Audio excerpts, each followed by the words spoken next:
Did you know that only 7% of communication comes from the words that we speak? Yep, you heard that right. According to a renowned researcher, Albert Mehrabian, 93% of our communication is nonverbal. I thought that was so crazy high.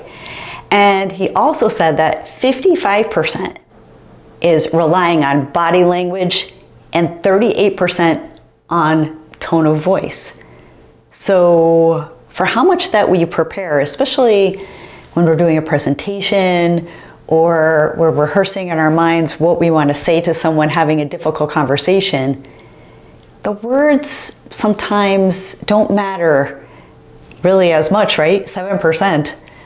It's all about our body language. It's all about the tone of our voice.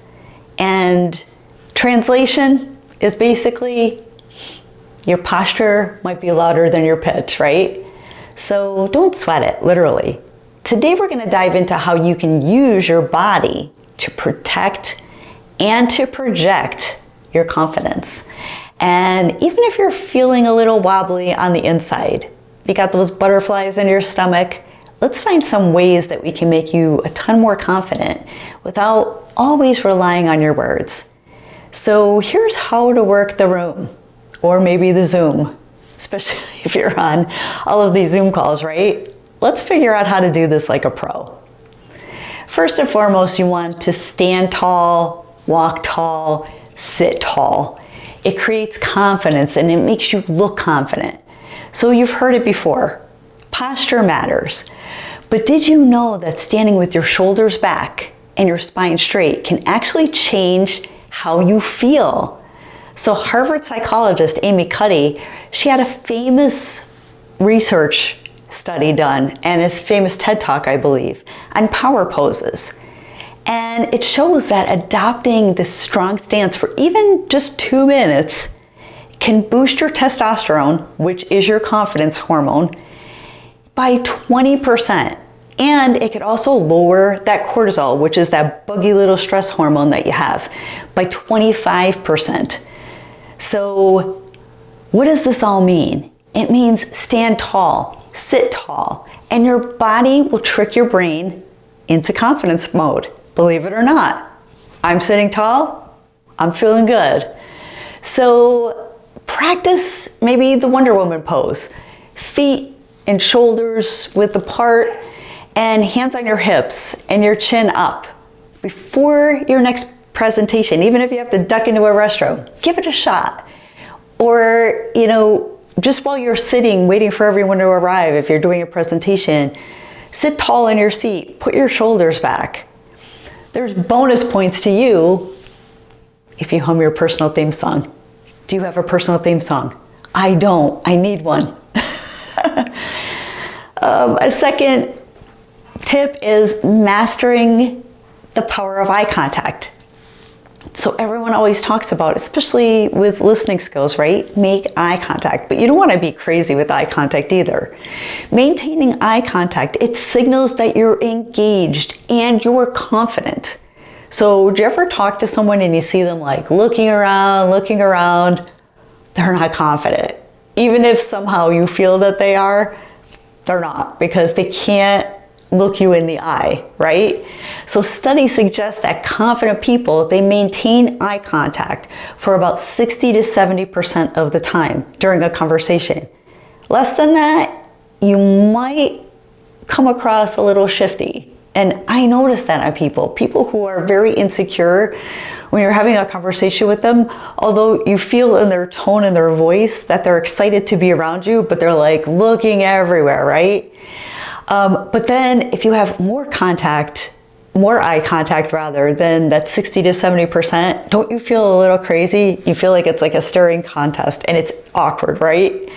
So you don't want to just be staring at someone like beady eyes, but make sure you're making that regular eye contact as you're having the discussion. So if direct eye contact, if it makes you uncomfortable, try looking at the triangle formed by a person's eyes and nose.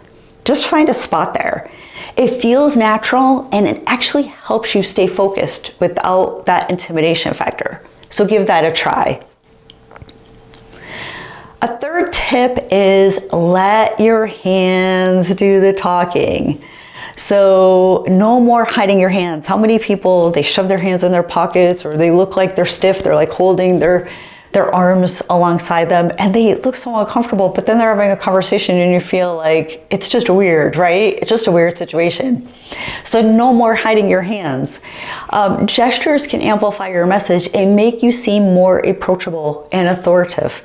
A study from the University of Chicago, they found that people who use purposeful hand gestures, they're perceived as more trustworthy and competent. So a quick tip here is to use open palm gestures when making a point. It signals honesty and warmth. And even, if you're jumping on a Zoom call, I know it might sound weird, but when you're saying good morning, like show your hand, say hello. People find that to be warm and confident. And if you're nervous, hold a pen and paper to channel that fidgety energy constructively. So show your hands. Not be crazy with them, but it does help and it does convey a positive message and a positive confidence. And smile like you mean it. Get rid of the fake smile. How many people do you see they're just like, and you feel that it's fake, right? Especially for somebody that you feel either is insecure or maybe is not thrilled to talk to you. Maybe they don't like you. Not everyone likes you, right? So you just have to realize that. But smiling not only makes you look more confident, but it also releases all of these endorphins, which can help calm those pre-presentation jitters. So according to a study published in Psychological Science, smiling can even lower your heart rate during stressful situations. So bring out the teeth, give a big smile.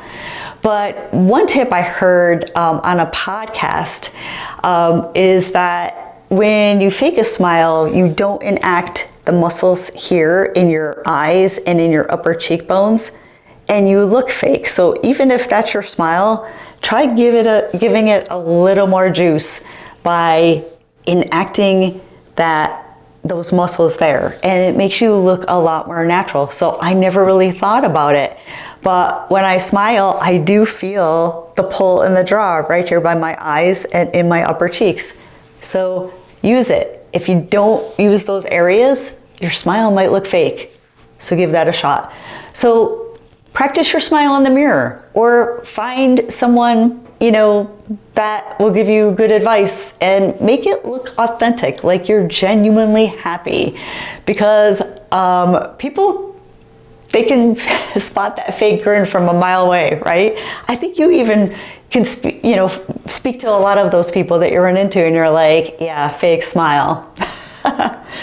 So own your space. Confidence is contagious, and it starts with how much space that you take up, believe it or not. So people who sit or stand in an expansive position, thinking legs uncrossed, your arms relaxed so you're not doing that crossed arm movement, or your hands placed on a table, they're seen as more powerful and assured. So avoid shrinking behaviors like crossing your arms or hunching your shoulders or tucking your chin in. I also heard something about the distance between your earlobes and your shoulders, like people who sit like this or kind of scrunch down, they look a lot less confident.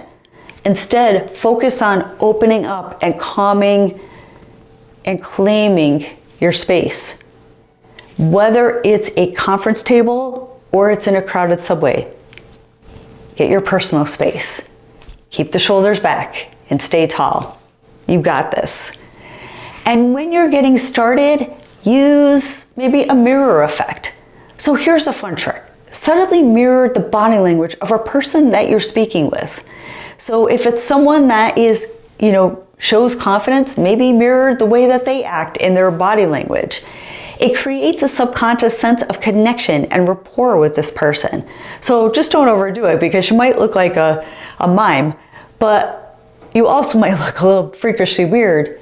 But I think you may agree with me. I know I find myself doing this all of the time.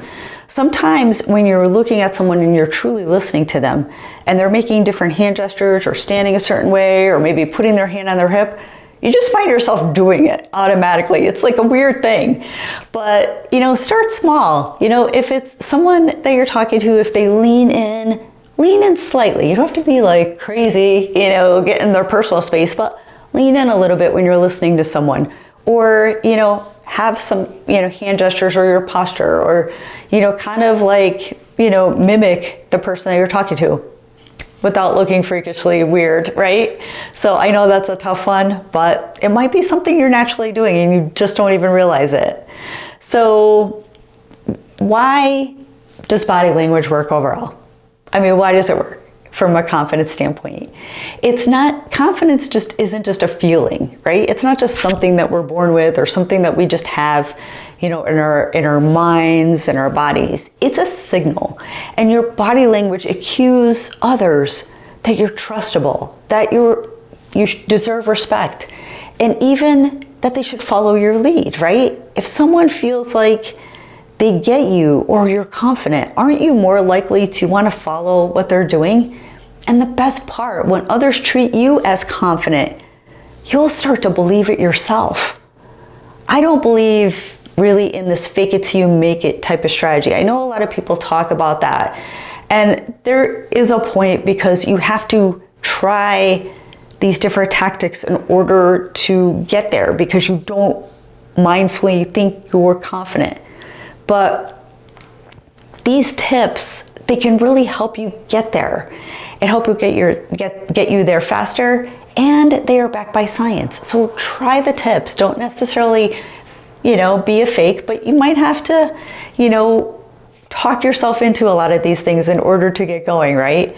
So go ahead, strike a pose, flash that winning smile, and let your body do the talking, because confidence isn't just what you say, it's how you show up. So do you have a favorite body language hack or a power move that never fails? Let me know in the comments. I'd love to feature this tip in a future video, and I'd like to use it myself. So until next time, stay bold and keep shining, keep smiling, and I'll see you on the next video.